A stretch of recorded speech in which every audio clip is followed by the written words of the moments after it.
डालो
भी अभी निकाल दो, हो गया।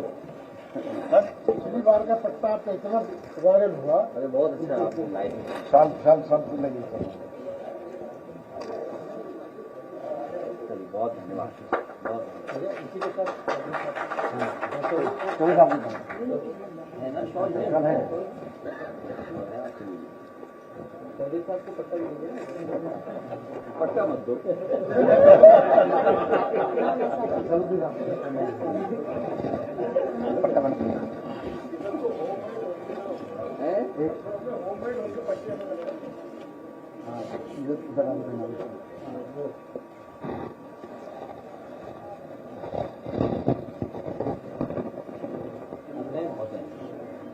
आ जाओ पिताजी, कहाँ मोनी सारी कहाँ मैं भी मिल जाएगा। इधर आइए, इधर दे दो, नहीं मांग अच्छा किसी को मिला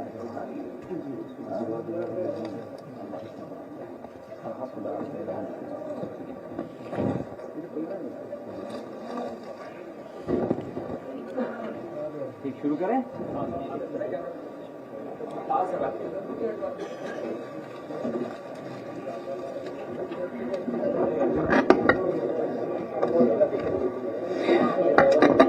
मैं सबसे पहले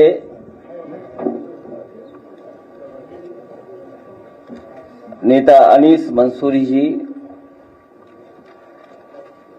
और इनसे जुड़े हुए पसमंदा समाज के सभी सम्मानित प्रतिष्ठित साथी, मुख्तार मंसूरी जी, अंजुम अली एडवोकेट जी,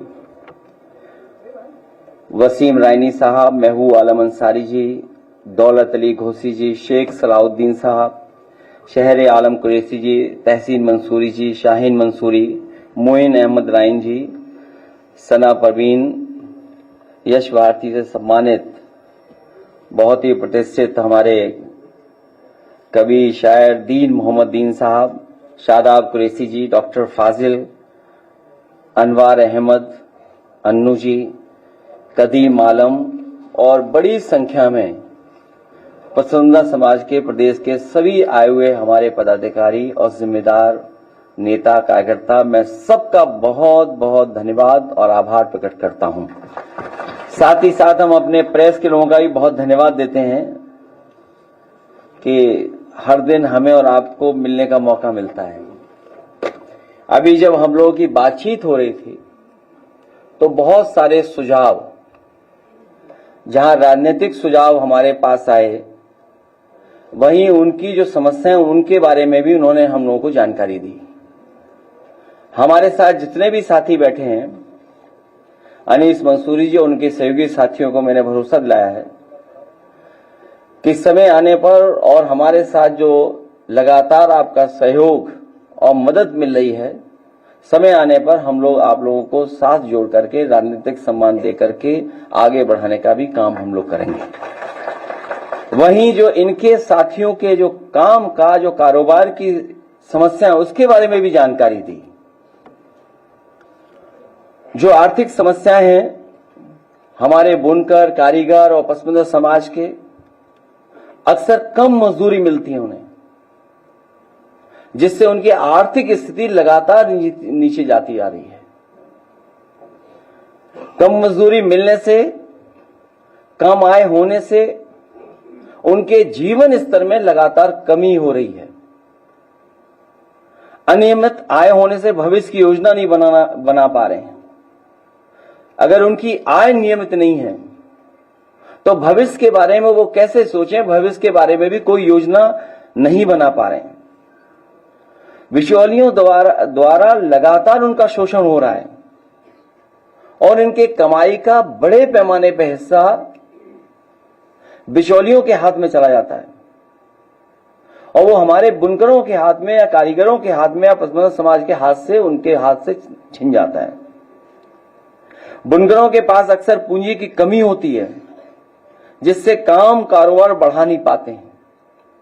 अगर उनके पास पूंजी हो या इंस्टीट्यूशंस जो हैं, फाइनेंशियल इंस्टीट्यूशंस हैं, उनको सपोर्ट करें तो कारोबार उनका और बड़े पैमाने से बढ़ सकता है।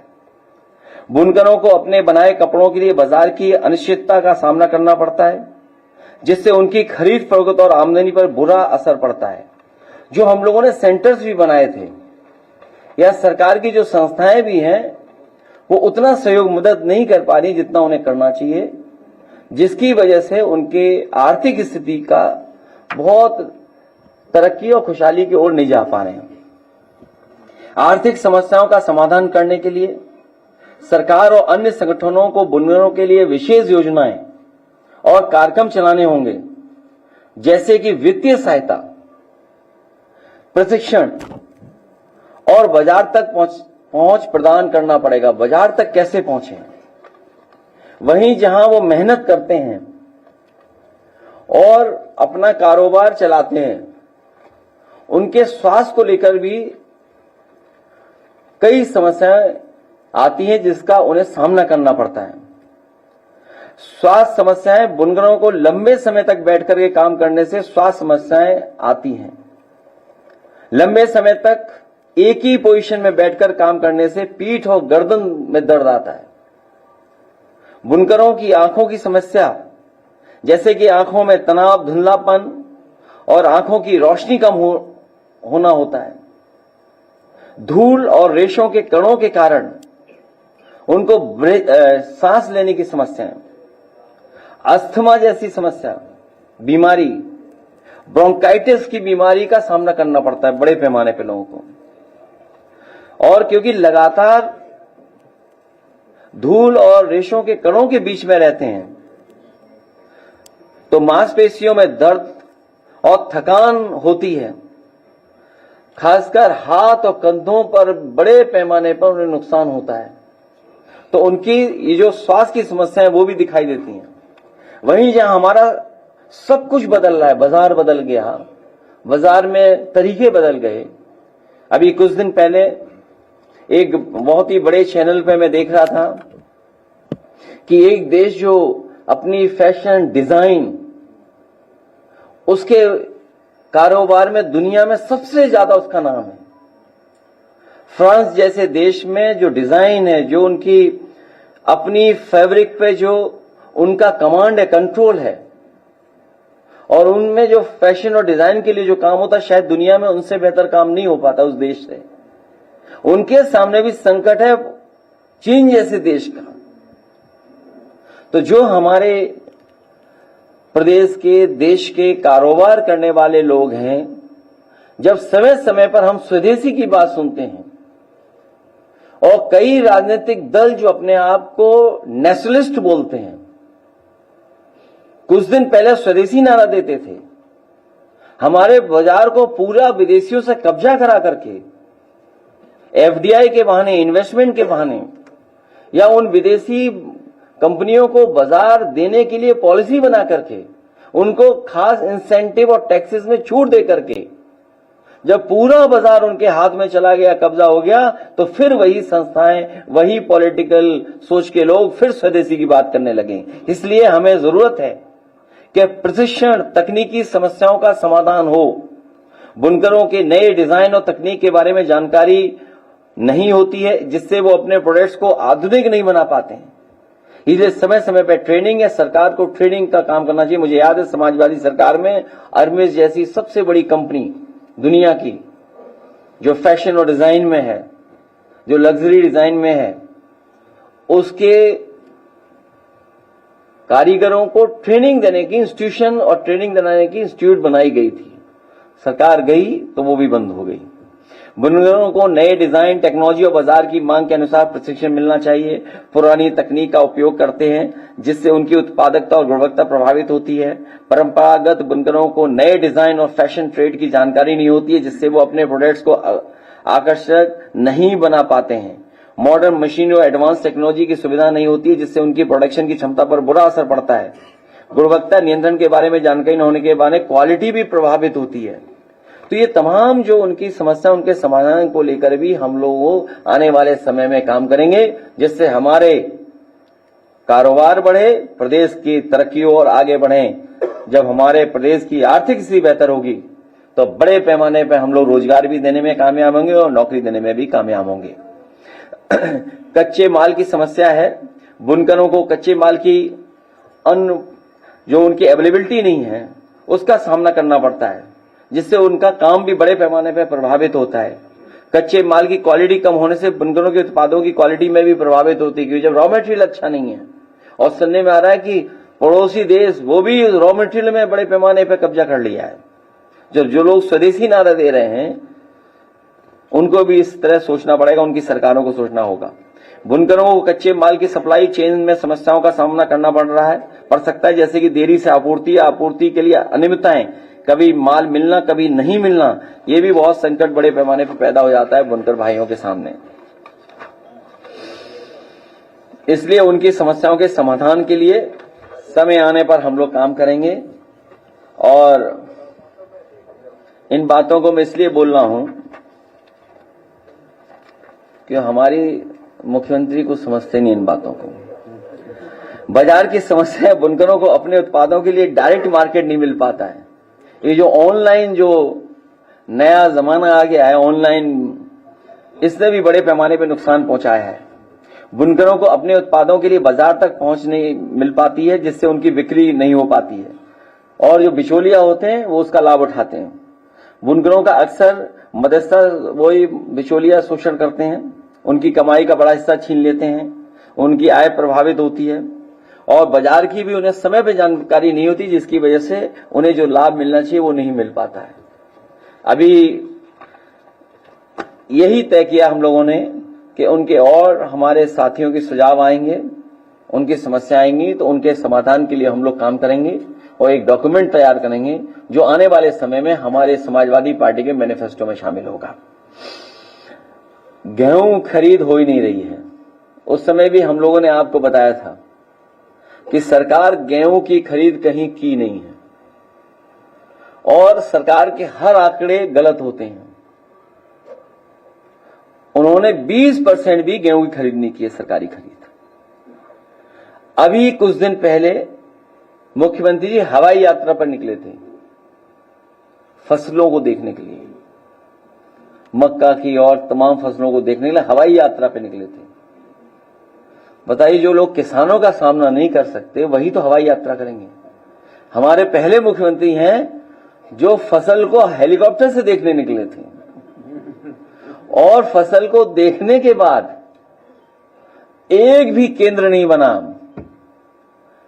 अभी सरकार बता रही है कि हम एमएसपी पे खरीद रहे हैं मक्का या और फसलें। हम उदाहरण के लिए पूछना चाहते हैं, कन्नौज में बता दो कहां केंद्र खुला है। जो हवाई यात्रा आपने की, जिस रूट पे आपका हेलीकॉप्टर गया होगा, कहीं एक केंद्र बना हो तो बता दें आप। दूध उत्पादन तो हो ही नहीं रहा है प्रदेश में और जो सहयोग जो सरकार की तरफ से मदद मिलती थी उसको भी बंद कर दिया उन्होंने। काऊ मिल्क प्लांट पहला बना था उत्तर प्रदेश का। काऊ मिल्क प्लांट के प्रोडक्ट बनाने के लिए काऊ मिल्क प्लांट पहला बना था उत्तर प्रदेश में, वो भी सरकार ने बंद कर दिया। मेले तो बंद कर ही रही है सरकार, ये भी बंद कर रही है। आज हमारे बुनकर भाई आए हैं, जिस तरीके से ये सौहार्द का ताना बाना बुनते रहे हैं, भविष्य में भी वो सौहार्द का ताना बाना बुन करके इस समाज को भाईचारा, इस समाज की एकता, एक समाज में जो हमारे एक दूसरे के प्रति प्रेम था और बढ़ाने का काम करेंगे। बिजली महंगी होने जा रही है और जब रेगुलेटरी अथॉरिटी जो है अगर वो अप्रूवल दे देगी जो सरकार का प्रस्ताव है, तो बिजली का बिल बहुत सारे लोग हम लोग नहीं दे पाएंगे। संकट आएगा कि मोबाइल भी कैसे चार्ज करें। ये सरकार महंगाई, बेरोजगारी लगातार बढ़ा रही है, भ्रष्टाचार लगातार बढ़ रहा है और सुनने में आया है भ्रष्टाचार और जमीन में तो भारतीय जनता पार्टी मिली हुई है ही उसमें। उनके एक किसी एमएलसी को भी कूट दिया गया है, कुट गए हैं। अगर किसी पत्रकार में वीडियो हो तो हमें भी पहुंचा देना। मैं एक बार फिर अनीस मंसूरी जी का और उनके सभी साथियों का बहुत बहुत धन्यवाद देता हूं। अपने प्रेस के साथियों का भी बहुत बहुत धन्यवाद। सीएमओ के तबादले को लेकर डीएम और सीएम आमने सामने थे, उसमें जो विधानसभा के स्पीकर है वो कूद गए हैं। एक तरफ डीएम सीएमओ के भ्रष्ट होने के आरोप लगाकर शासन को लेटर लिख रहे हैं। विधानसभा के स्पीकर ये कह रहे हैं नहीं ये बहुत अच्छे हैं, बहुत अच्छा काम करते हैं, भ्रष्ट नहीं है। और दो विधायक सरकार के स्पीकर के अगेंस्ट में लेटर लिख रहे हैं। एक सीएमओ को लेकर डीएम और स्पीकर आमने सामने और उसके बाद स्पीकर के आमने सामने दो एमएलए। पहले तो हम लोग सुनते थे डीसीएम और ओसीएम में लड़ाई है, outgoing chief minister, DCM deputy chief minister.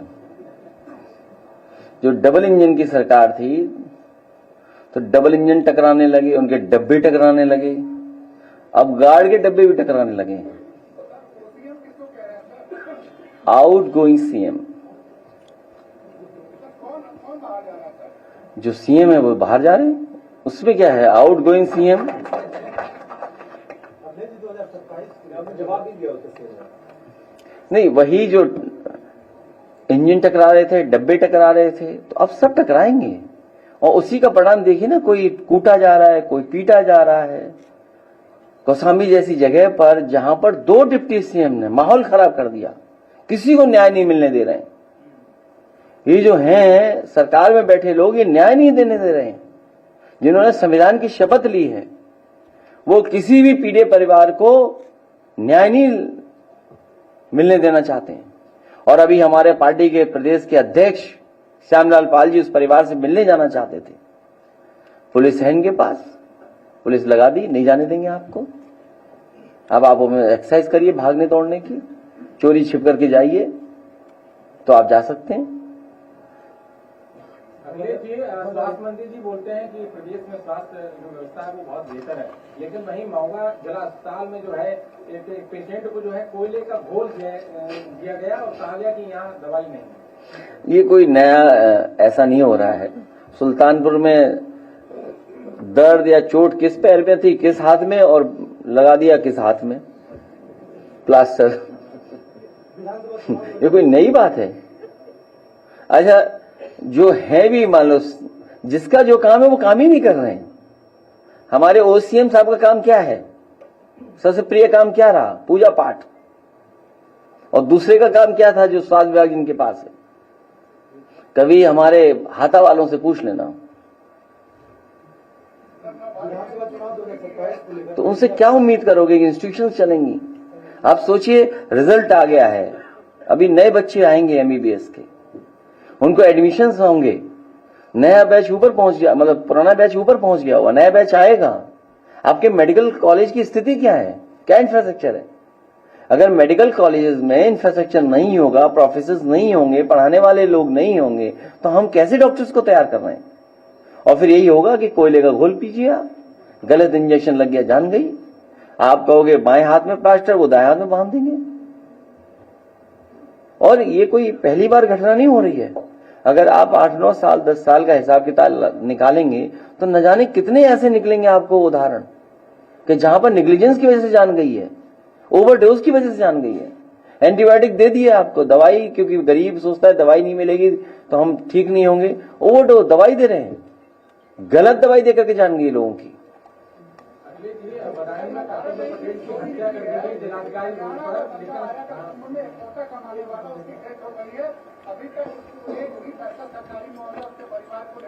आप नाम भिजवा दो, कैश भिजवा देगी सरकार 5 लाख। मुआवजा नहीं मिलेगी, सरकार मुआवजा नहीं देगी, सरकार स्वीकार नहीं करेगी।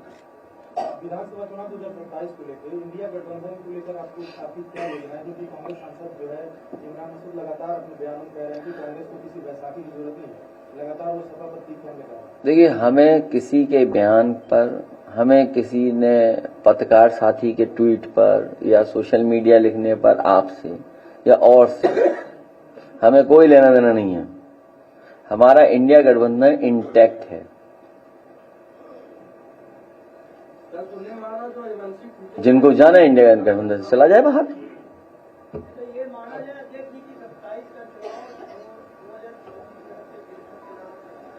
इंडिया गठबंधन लड़ेगा चुनाव। अरे वीडियो हमें ला दो। अब मुझे नहीं पता कौन है, लेकिन मुझे जानकारी मिली है कि एक एमएलसी साहब कोई जमीन और लेन देन और बंटवारे को लेकर के कूटे गए हैं। सर, आम का सीजन चल रहा है, मलिहाबाद में समाजवादी पार्टी की सरकार में बनी मंडी अभी तक चालू नहीं है। किसान लगातार हमें क्षेत्र में प्रवेश करने जाते, किसान कह रहे हैं मुझे सवाल पूछिए कि सरकार से कब पहले मंडी कब चालू होगी। ये सरकार मंडी नहीं चलाएगी, ये सरकार आपको ऑर्गेनिक वाइन पिलाएगी, आम की, जामुन की या और ऑर्गेनिक चीजों के प्रोडक्ट्स की। सुना है मैंने, किसी अखबार में केवल हेडलाइन पढ़ी थी, पूरा अंदर से नहीं पढ़ा था मैंने। सुना है कि आम नहीं, सरकार आम पे ध्यान नहीं देगी, अब वाइन पे ध्यान देगी। मंडी में पहले से बहुत जाम रहता है, जाम की समस्या है, मंडी वहां नहीं चली तो जाम की समस्या बहुत ज्यादा हो रही है। वो बहुत ही मॉडर्न आम के लिए मंडी बनी थी, एयर कंडीशन थी, और जाम न लगे उसके लिए वहां पर ट्रक कैसे खड़े होंगे, लोडिंग अनलोडिंग कैसे होगी, जो लोग मंडी में किसान या और लोग आएंगे मजदूर, उनके लिए कहाँ वॉशरूम होना है, कहाँ चाय पियेंगे, कहाँ नाश्ता करेंगे, उन तमाम सुविधाओं के साथ एक मॉडर्न एयर कंडीशन मंडी बनाई गई थी आम के लिए।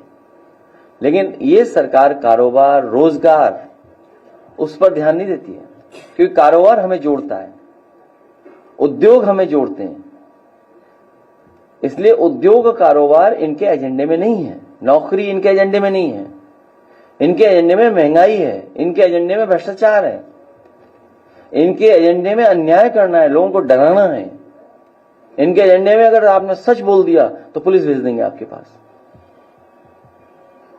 देखिए, एक वीडियो वायरल हो रहा है, वीडियो वायरल हो रहा है, हरदोई में एक बच्ची ने पिस्टल लगा दिया था एक पेट्रोल पंप कर्मचारी को। बीजेपी अब ये कह रही है कि वो सपा के नेता है, हालांकि उसकी बेटी ने खारिज किया कि 20 साल से पॉलिटिक्स में नहीं है। नहीं, देखिए, आपका बीजेपी के प्रोपेगेंडा का कोई मुकाबला नहीं कर सकता, बीजेपी के घटिया प्रोपेगेंडा का कोई मुकाबला नहीं कर सकता। बीजेपी के पास इतना संसाधन है, किसी को बदनाम करने के लिए आप कल्पना नहीं कर सकते। जिस फोटो से, जिस वीडियो से, जिस किसी और न्यूज से या फर्जी न्यूज बना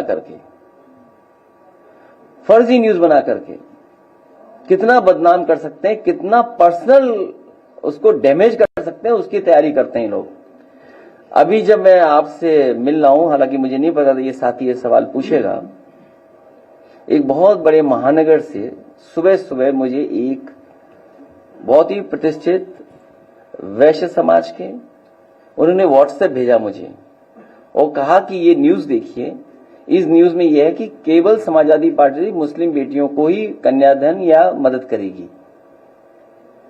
तो मैंने कहा ये कहां से न्यूज चल रही है? तो उन्होंने कहा ये ग्रुप हैं।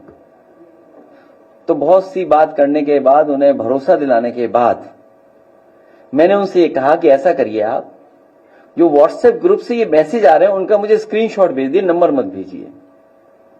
यकीन मानिए मेरे पास 3 स्क्रीनशॉट भेजे उसमें, और जो तीनों स्क्रीनशॉट में जो ग्रुप्स बने हुए व्हाट्सएप में, उसमें बने हुए बीजेपी /RSS,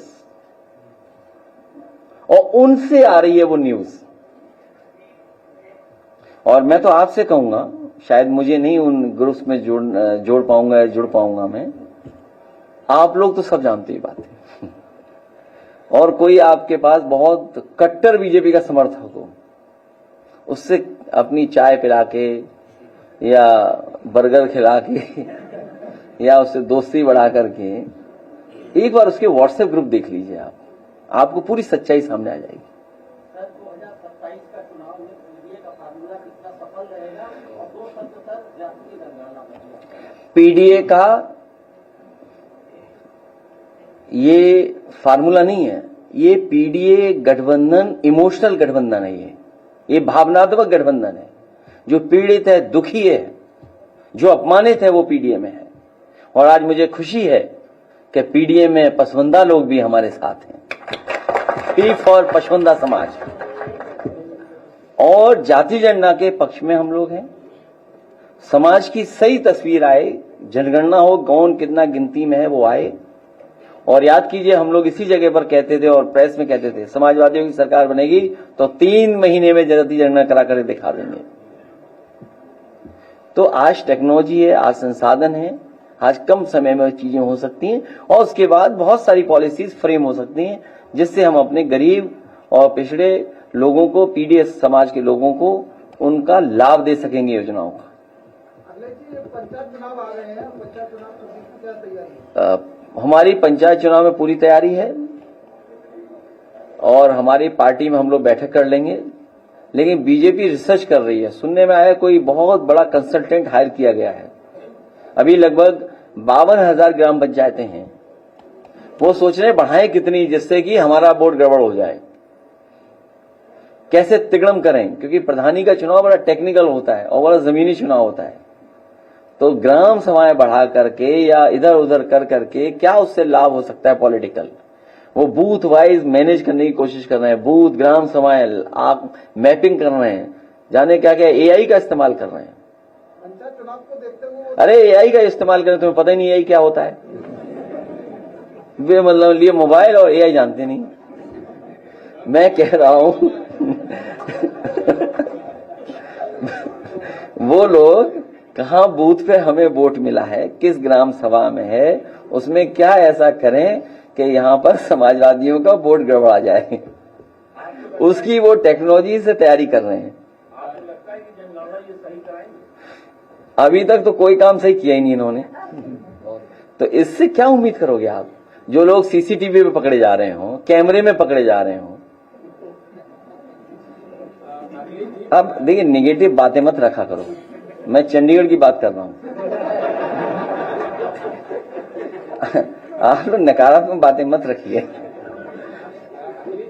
में कर्तव्य पटेल की जिलाधिकारी रोड पर मुख्यमंत्री जी के स्वजातीय लोगों ने हत्या कर दी, 3 दिन हो गए, अभी अपराधी दिन दहाड़े हत्या की है। मैं बदायूं में जो अन्याय हुआ है पटेल समाज के नौजवान के साथ, उसको न्याय मिलना चाहिए और जो दोषी उनके साथ गिरफ्तारी होनी चाहिए।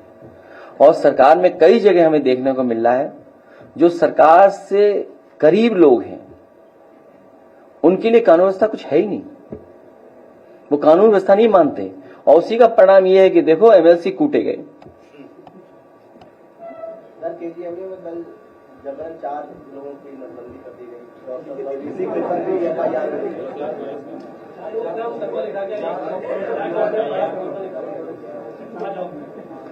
कुछ और कारण था, पूरी न्यूज नहीं पढ़ पाया मैं वाकई में ये न्यूज फॉलो नहीं किया मैंने, लेकिन अगर इस तरह का किया तो बहुत खराब बात कही है। एक बार तो इसी तरह से सरकार चली गई थी, कभी किसी सरकार ने किया था तो पूरी सरकार चली गई थी, और इन्हीं महीनों की बात है वो, क्यों इन्हीं महीनों की बात है, बजट पेश किया गया था, हैं? इस बार जो विधानसभा में बजट पेश किया गया था उसमें 400 करोड़ का जिक्र किया गया था शिक्षा को लेकर। जो हाई स्कूल और इंटर में जो पासिंग वाले जो बच्चे होंगे उनके लिए तमाम तरह के प्रलोभन उसमें दिए गए थे, उसमें स्कूटी तक का जिक्र था।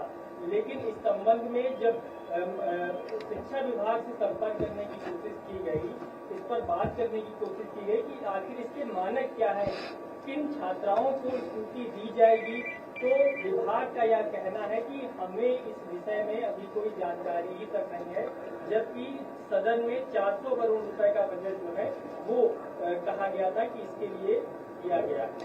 अभी मैं उस दिन पढ़ रहा था, दुनिया के आंकड़े आए थे कि दुनिया में कितने बच्चों को प्राइमरी एजुकेशन नहीं मिल पा रही है। वो लगभग 7 करोड़ बच्चे हैं, 7 करोड़ से ज्यादा बच्चे हैं।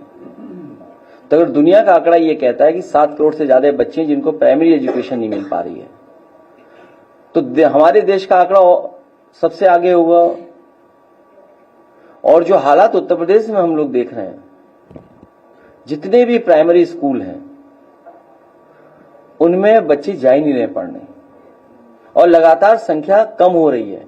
और सरकार पिछले 8 साल से यही साजिश कर रही है कि गरीबों के बच्चे प्राइमरी स्कूल में न जाएं, इसीलिए उसका स्टैंडर्ड गिरा रहे हैं। और जो सुविधाएं देने की बात विधानसभा में बजट के माध्यम से कहते हैं, लेकिन जमीन पर नहीं पहुंचाते हैं। ये तो प्राइमरी एजुकेशन हो गया। फिर उसके ऊपर की पढ़ाई देख लो आप, इंटरमीडिएट की, आप पता कर लो स्कूलों की हालत क्या है। सब स्कूल प्राइम लैंड पे हैं, प्राइम जगह पर हैं। कुछ अंग्रेजों के जमाने के बने हुए हैं, कुछ बाद में बने हैं। सरकार साजिश कर रही है, जैसे प्राइमरी स्कूल बंद कर दिए उन्हें बेचने की तैयारी है। इसी तरह मैं आपसे कहना चाहता हूं, इंटरमीडिएट स्कूलों की जमीन पर नजर भारतीय जनता पार्टी की है। और जितनी भी संस्थाएं समाजवादी सरकार में बनी थी, IIIT यहां बना था, IIIT नहीं चला रहे सरकार, क्योंकि मुख्यमंत्री जी को लेना देना नहीं है पढ़ाई से कुछ। उनसे पूछे IIIT क्या होता है, वो IIIT के बारे में ही नहीं बताएंगे, ना कहेंगे किसी से। IIIT लखनऊ में IIIT समाजवादियों के समय पे बनी। संस्कृति स्कूल बंद कर दिया। कोई भी सरकारी स्कूल बोला रहा हूं मैं, सैनिक स्कूल नहीं बना पाए, पीपीपी पे बना रहे अपने लोगों को ऑब्लाइज करने के लिए। तो ये जो बोला था स्कूटी देना, हो सकता है स्कूटी में इनके वो बात न बन रही हो, जिस वजह से कूटे गए MLC, इसलिए स्कूटी नहीं आई है। जिस दिन बात बन जाएगी बंटवारे की, उस दिन स्कूटी आ जाएगी।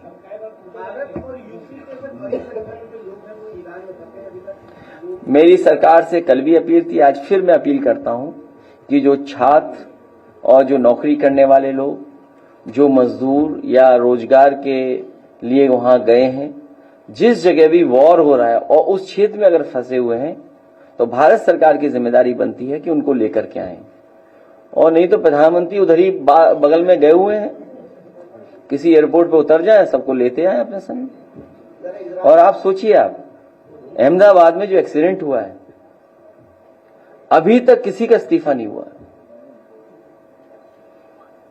ये जो कुछ हुआ है, सोचो एक पल वो जीवित थे और दूसरे पल वो नहीं जीवित थे।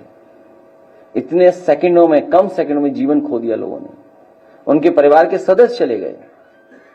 और जहां पर एयरक्राफ्ट गिरा, वहां पर न जाने कितने डॉक्टर, उनके परिवार के सदस्यों ने जान चली गई। उन्होंने अपने परिवार के लोगों को खो दिया।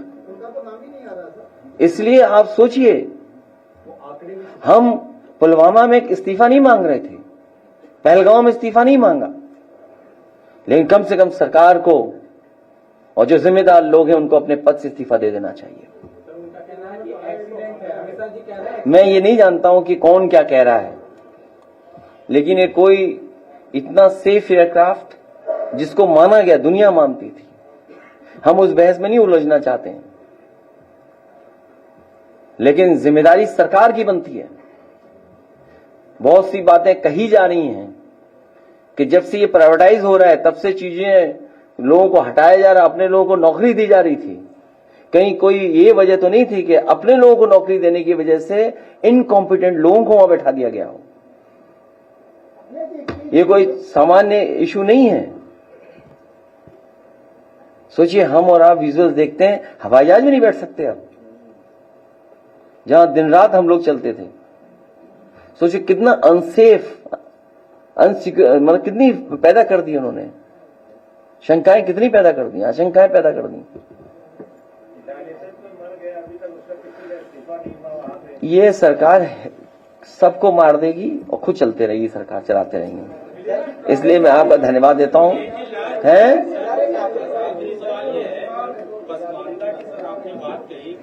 समाज एक जमाने से आरक्षण और कर्फ्यू ठाकुर के रिपोर्ट को लागू करने की मांग कर रहा है। प्रधानमंत्री ने भी पसमानदा मुस्लिम की बात कही थी। आपकी सरकार आएगी सर आरक्षण देंगे क्या, वो रिपोर्ट आपको याद होगा समाजवादी सरकार बनी थी तो नेताजी ने कहा था 20% हम लोग उनको सुविधाएं देंगे और दे करके दिखाया था। हमारी आप लोग मिलकर के सरकार बनाओ, हम लोग खुशहाली और तरक्की के लिए जो भी फैसला लेना होगा लेंगे हम।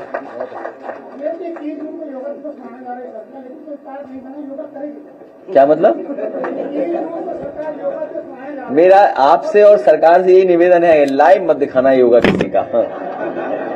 और अगर कोई योगा करने आए तो आज ही से प्रैक्टिस शुरू कर दे, जिससे कि लाइव कैमरे में कुछ गड़बड़ योग ना हो जाए। है? और देखिए आपको मैं बता दूं, हालांकि ये खुशी की बात है, समाजवादियों को इस बात की खुशी है कि समाजवादियों ने जो ओपन स्पेस दी है या जो पब्लिक प्लेसेस क्रिएट किए हैं, लोहिया पार्क है, जेनेशियस पार्क है आपका, या आपका पुराने लखनऊ में जो ओल्ड इलाका था, हेरिटेज इलाका, जिसको हम लोगों ने अच्छा किया, ये वही जगह है जहां पर बड़े पैमाने पर लोग योग करने आते हैं या एक्सरसाइज करने आते हैं। और ये रिवर फ्रंट, मैं आज फिर कहता हूं आपसे, देश का सबसे अच्छा रिवर फ्रंट है ये, देश का। और इतने अच्छे और इतनी क्वालिटी के और इतनी वैरायटी के ट्रीज फ्लावरिंग वाले कहीं नहीं है जहां ब्लूमिंग सीजन देख सकें। आपके रिवर फ्रंट पे था। गुजरात के भी रिवर फ्रंट से अच्छा है, लेकिन पता नहीं अच्छा काम इन्हें अच्छा नहीं लगता है। वहां पर फुब्बारे चोरी हो गए। इस सरकार में फुब्बारा चोर कौन है? आखिर कौन है फुब्बारा चोर इस सरकार में? और जो मोटर बोट सुनने में आया था कि कोई चलेगा स्कूटर, उनको मास्क लगा के, इतनी बदबू है उसके अंदर, क्योंकि ये साफ ही नहीं करना चाहते हैं। और नमामि गंगा, गंगा सफाई के नाम पर कितना पैसा साफ कर लिया, बजट साफ हो गया। काली नदी का जो चित्र दिखाया एक साथी ने, पूरी गंदगी काली नदी की मिल रही गंगा में। आखिर कौन जिम्मेदार है इसके लिए? काली नदी का साफ न होना, उसके लिए जिम्मेदार कौन है? हिंडन नदी का साफ न होना, उसके जिम्मेदार कौन है? यमुना नदी साफ नहीं, उसका जिम्मेदार कौन है? कानपुर में अगर आसपास है तो एक तरफ इंडस्ट्रियलाइजेशन आप चाहते हैं, आप विकसित भारत बनाना चाहते हैं, तो वो आपके पास फ्रेमवर्क क्या है कि आपका इंडस्ट्रियलाइजेशन भी हो जाए और विकसित भारत भी हो जाए? मैं अपने पत्रकार साथियों से कहूंगा, ये बीजेपी वाले बहुत विकसित भारत बोलते हैं, इनसे बताओ विकसित भारत होता क्या है? कम से कम आपको तो डिफाइन करें भाई, आपको तो बताएं कि विकसित भारत की तस्वीर ऐसी होगी। और 10 साल में क्या किया इन्होंने? 20 साल में, मतलब 9 साल यहां के और 11 साल दिल्ली सरकार की, 20 साल में क्या आपने विकसित भारत बनाया? विकसित भारत में क्या यही है डायलिसिस की लाइट गई और मरीज मर गया? क्या विकसित भारत की यही तस्वीर है कि हमारी नदियां अभी भी गंदी हैं, अगली पीढ़ी क्या देखे जाएंगे हम लोग? विकसित भारत की यही तस्वीर है कि हमारे मुख्यमंत्री को जानते ही नहीं है? बताओ, बिजली महंगी करते जा रहे हैं, कैसे विकसित भारत बनेगा अगर बिजली महंगी हो जाएगी तो? और जो टैबलेट जो दिया है वो चल ही नहीं रहा, लोग उंगली घिस रहे हैं। वो एक घिसते हैं फिर दूसरी बोलते हैं, तीसरी चल जाए, अंगूठा भी घिस के देख लिया, नहीं चल रहा उनका।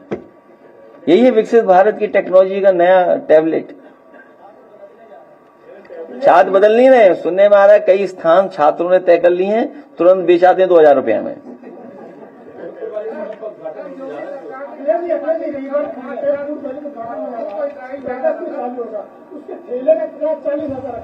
क्या चीज?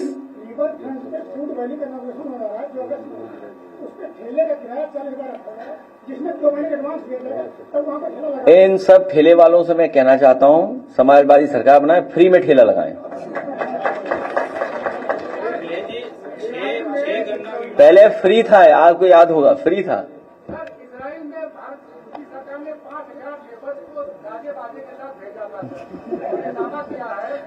मैं आपके माध्यम से निवेदन करूंगा अपने मुख्यमंत्री जी से कि वो सभी एयर इंडिया के एयरक्राफ्ट ले जाएं, खुद बैठ करके जाएं और सभी लोगों को वापस ले आएं।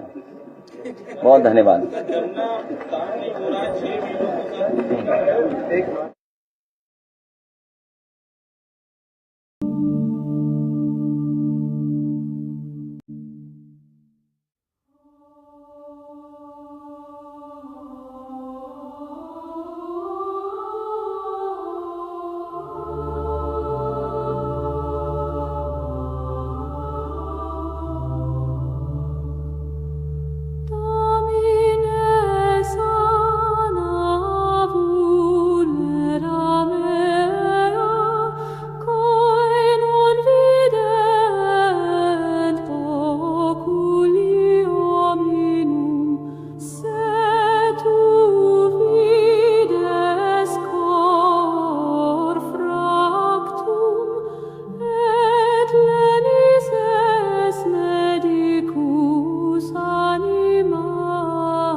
से